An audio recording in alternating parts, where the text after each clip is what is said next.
சரி, ஓகேங்க. தளபதி விஜய் அண்ணா வண்டியில வரும்போது, அவங்களுடைய தொண்டர்கள் பாடி கார்ட்ஸ தாண்டி வண்டி மேல ஏறுறதும், வண்டிக்கு பின்னாடி ஃபாஸ்ட்டா வாகனத்துல வரதும், இந்த மாரி செயல் நடக்குது.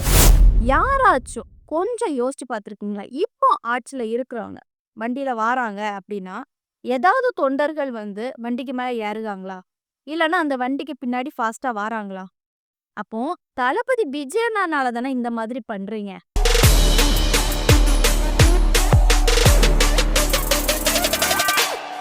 ஹைஸ் நான் ஜெசோனா. இன்னைக்கு நம்ம எத பத்தி பார்க்க போறோம் அப்படின்னு பார்த்தீங்கன்னா, தளபதி விஜய் அண்ணா வந்து கோவையில ஒரு 3 டேஸ்க்கு முன்னாடி, அதுல வந்து பூத் கமிட்டிங் மீட்டிங் சொல்லிட்டு ஒண்ணு நடத்தியிருந்தாங்க.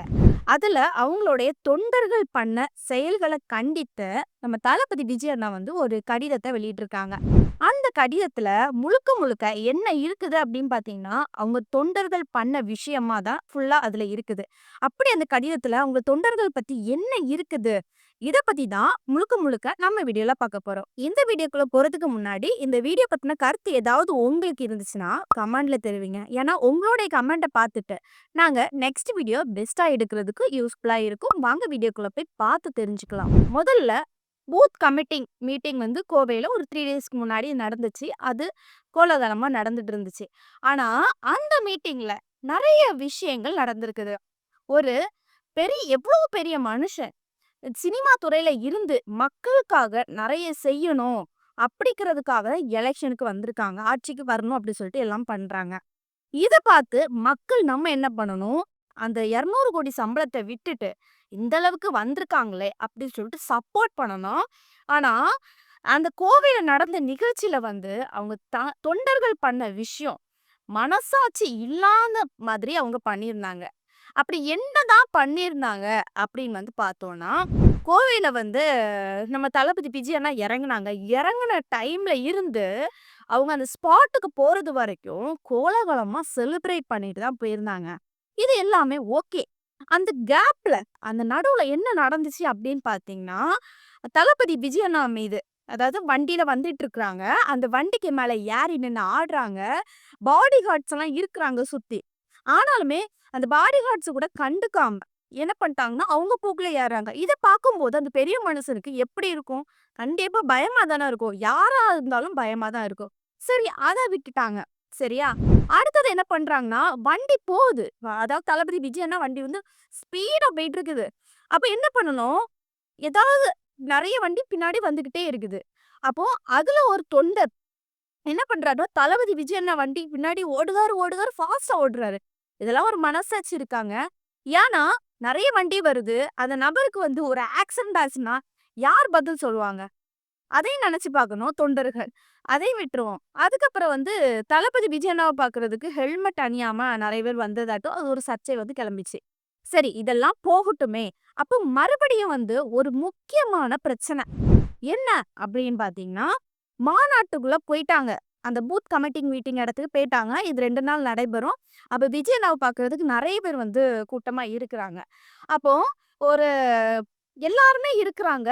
ஒரு சில தொண்டர்கள் என்ன பண்றாங்கன்னா, அந்த கரண்ட் பாக்ஸ்லாம் இருக்கும்ல, அந்த லைன் போகும்ல, அந்த இடத்துல நின்னுகிட்டு கத்துறது, எடுக்குறது அந்த மாதிரி ஒரு செம்மையா பண்ணிட்டு இருந்தாங்க. சரி இத கண்டிச்சு முதல்ல யார் வந்து சொன்னாங்க அப்படின்னு பார்த்தீங்கன்னா, புஷி ஆனந்த் அவங்க வந்து கத்துறாங்க. "நீங்க அப்படி பண்ணாதீங்க. அங்க நிக்காதீங்க. நீங்க இங்க இடம் இருக்கு வாங்க. அது கரண்ட் கம்பி. ஏதாவது அடிபட்டுரும்." அப்படி சொல்லிட்டு கத்துறாங்க, கத்துறாங்க. அவங்க கத்துறத பார்க்கும்போது எனக்கே அது ஒரு மாதிரி இருந்துச்சு. ஏன்னா அந்த அளவுக்கு கத்துறாங்க. அடுத்ததாட்டு கொள்கை பரப்பு செயலாளர் ராஜ்மோகன் அவரும் வந்து கத்துறாரு. "அங்க நிக்காதீங்க. அது வந்து கரண்ட் பாஸ் ஆகுற இடம். ஏதாவது ஆகும்." அப்படின்னு சொல்லிட்டு கத்துறாங்க. ஆனாலும் அங்க உள்ள தொண்டர்கள் வந்து கேட்கிற மாரி இல்ல. அடுத்தது நம்ம தளபதி விஜய் அண்ணா இத பார்த்துட்டு, சரி இதுக்கெல்லாம் கேட்டு கேட்க மாட்றானுங்க. நம்ம இறங்கிருவோம் சொல்லிட்டு அவங்களும் சொல்ல ஆரம்பிச்சுட்டாங்க. பட் தளபதி விஜய் அண்ணாவும் தயவு செஞ்சு அங்க தள்ளி நின்னுங்க. உங்களுடைய சேஃப்டி எனக்கு முக்கியம். ஆ நீங்க வந்து அந்த பாக்ஸ் கிட்ட நிக்காதீங்க. அது லைன் பாஸ் ஆகுற இடம் அப்படின்னு வந்து சொல்லியிருந்தாங்க. ஆனாலுமே அதையும் கேட்காம என்ன பண்ணியிருக்காங்கன்னா, தொண்டர்கள் அங்க நின்னாங்க. சரியா? அதுக்கப்புறம் என்ன பண்றாங்கன்னா, சரி அவங்க எப்படியாவது இத தொடங்கிரணும். இந்த மீட்டிங்க தொடங்கிரணும் அப்படின்னு சொல்லிட்டு நினைக்கும்போது, மறுபடியும் புஷி ஆனந்த் வந்து கத்திட்டு இருக்காங்க. தொண்டர்கள பத்தி. அதாவது தள்ளி நில்லுங்க, அந்த இடத்துல நிக்காதீங்கன்ட்டு. அதனால தான் என்ன பண்றாங்க அப்படின்னு பார்த்தீங்கன்னா, சரி இதெல்லாம் செட் ஆகாது. யார் சொன்னாலும் கேட்க மாட்டாங்க. நம்ம ஸ்பாட்ல இறங்கி போய் நம்ம என்னன்னு கேட்டுருவோம் அப்படின்னு சொல்லிட்டு தளபதி விஜய் அண்ணா இறங்கி அவங்களுடைய தொண்டர்கள்ட்ட பேசி என்ன பண்ணாங்கன்னா, அந்த இடத்துல நிக்கக்கூடாதுன்னு சொல்லியிருக்காங்க. இதெல்லாம் பண்ணதுனால அவங்களுடைய தொண்டர்கள கண்டிக்கும் விதமா வந்து நம்ம தளபதி விஜய் அண்ணா வந்து இன்னைக்கு ஒரு லெட்டர் மூலமா அவங்க தொண்டர்களுக்கு ஒண்ணு சொல்லியிருக்கிறாங்க. அதுல என்ன சொல்லியிருக்கிறாங்க அவங்க தொண்டர்களுக்கு, இனி இந்த மாதிரி பண்ணாதீங்க, அந்த மாதிரி ஒரு விஷயங்கள் சொல்லியிருக்கிறாங்க. சரி என்ன அப்படின்னு சொல்லிட்டு டீட்டெயிலா பார்க்கலாம். வாங்க பார்ப்போம். என் நெஞ்சில் குடியிருக்கும் என் உயிரினும் மேலான தோழர், தோழியர் அனைவருக்குமே வணக்கம்.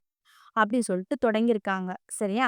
3 தினங்களுக்கு முன்பு கோவையில் நடைபெற்ற நம் தமிழக வெற்றிக் கழகத்தின் வாக்குச்சாவடி முகவர்களின் கருத்தரங்கில் கலந்து கொள்ள வந்த என்னை உங்கள் அளவு கடந்த அன்பால் நனைய வைத்தீர்கள். I love you Kovai and Kongu தங்கம்ஸ் அப்படின்னு வந்து சொல்லியிருக்காங்க. சரியா? அதாவது ஒரு 3 டேஸ்க்கு முன்னாடி நடந்தது. அத வந்து வாழ்த்தி சொல்லியிருக்காங்க. அடுத்ததாட்டு என்ன சொல்லியிருக்காங்க அப்படின்னு பார்ப்போம். நம் மீது இத்துணை அன்பை காட்டும் உங்களுக்கும் மக்களுக்கும் உண்மையான மக்களாட்சியும் உண்மையான ஜனநாயக அதிகாரத்தையும் மீட்டு தருவதுதான் நாம் காட்டும் அன்பு காணிக்கே இருக்கும்.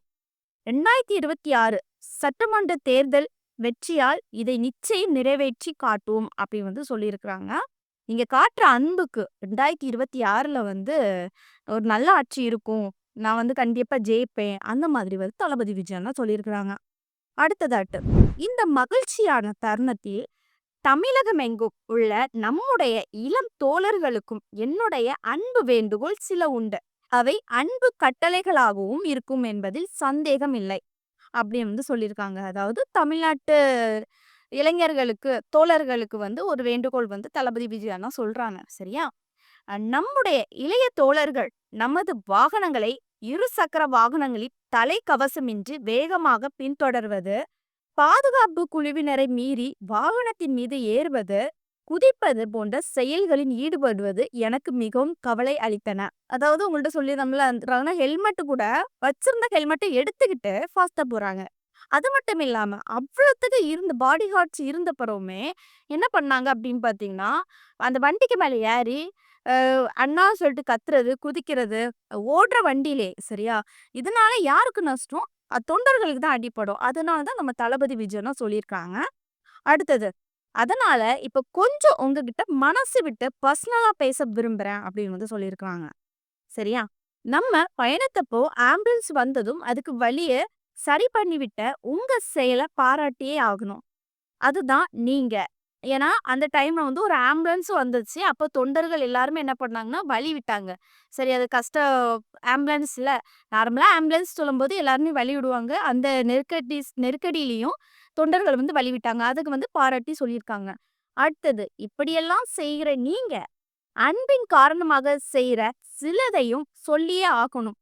உங்களோட அன்பு புரிஞ்சுக்கிறேன் ஃப்ரெண்ட்ஸ். அதுக்கு நான் தலை வணங்கவும் செய்கிறேன்.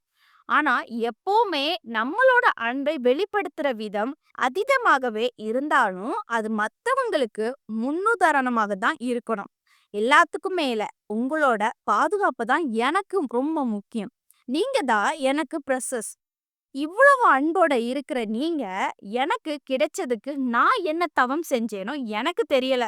உங்கள நான் கை கூப்பிட்டு தலை வணங்கி கேட்டுக்கொள்கிறதெல்லாம் ஒண்ணே ஒண்ணுதான். அது உங்க அன்ப நான் மதிக்கிறேன். இனி எப்பவுமே மதிப்பேன். அதுபோல நீங்களும் என் மேல அன்போடு இருக்குது உண்மைனா, எப்போதும் இது போல இனி நீங்க செய்யவே கூடாது.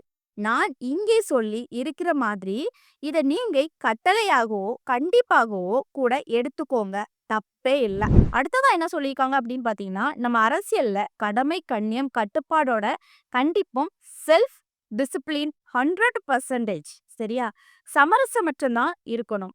ஃப்ரெண்ட்ஸ், அதுதான் நம்ம அரசியலுக்கும் நல்லதுன்னு உங்களுக்கே தெரியும் அப்படின்னு வந்து சொல்லியிருக்காங்க. அடுத்தது, இனி அடுத்தடுத்து நம்ம மக்களை சந்திக்கிற நிகழ்ச்சிக்கெல்லாம் இருக்கிறதால நான் சொல்றத நீங்க இனிமே ஸ்ட்ரிக்டா ஃபாலோ செய்வீங்கன்னு நம்புறேன். செய்வீங்க, செய்றீங்க. Okay. Thank you friends. I love you all அப்படின்னு வந்து சொல்லியிருக்கிறாங்க. என்னை பொறுத்த வரைக்கும் இனியாவது அவங்களுடைய தொண்டர்கள் விஜய் அண்ணாவுடைய வார்த்தைகளை கேட்டு மதிச்சு நடப்பாங்கன்னு நினைக்கிறேன். ஏன்னா விஜய் அண்ணா இதோட முடிக்க போறது கிடையாது. இன்னும் மேலும் நிறைய மீட்டிங், கட்சி எல்லா ஒவ்வொரு இடங்களும் போவாங்க. அப்பவும் தொண்டர்கள் இந்த மாதிரி பண்ணாம இருக்கிறது நல்லது. ஏன்னா இதுதான் ரிக்வெஸ்ட் பண்ணி கேட்டுருக்காங்க. ஏன் அப்படின்னு பார்த்தீங்கன்னா, அ ஒரு அ நம்ம தளபதி விஜய்னா வண்டியில போயிட்டுருக்காங்க. அது ஓடுற வண்டியில ஏறுறது, அது யாருக்கு கஷ்டமா தெரியும்? தொண்டர்களுக்கா கஷ்டமா தெரியும்? தளபதி விஜய் அண்ணாவுக்கு தான் தெரியும். அது மட்டும் இல்லாம, இந்த மீட்டிங்ல இருக்கும்போது இந்த மாரி பண்ணும்போது, அந்த இடத்துல இருந்து பாருங்க. யாராச்சும் வீடியோ பார்க்குற மைண்ட் செட் அந்த இடத்துல இருந்து பாருங்க தெரியும். ஒருத்தர் அந்த இடத்துல இருக்கிறாரு பொசிஷன்ல. அவருக்கு என்ன தோணும் அப்படின்னு பார்த்தீங்கன்னா, இந்த மாதிரி பண்றாங்களே! ஐயோ! அப்படின்னு சொல்லிட்டு தான் தோணும். அது மட்டும் இல்லாம, இதனால இன்னும் பல பிரச்சனைகள் வந்து தளபதி விஜய் அண்ணா மேல தான் வரும். சரியா? யார யாருக்கோ ஒண்ணு கூட ஒண்ணு ஆயிட்டு அப்படின்னு பார்த்தீங்கன்னா, இத வந்து இந்த மாநாட்டுக்கு போனனால தான் இந்த பிரச்சனை நடந்துச்சு அப்படின்னு சொல்லிட்டு கேட்பாங்க.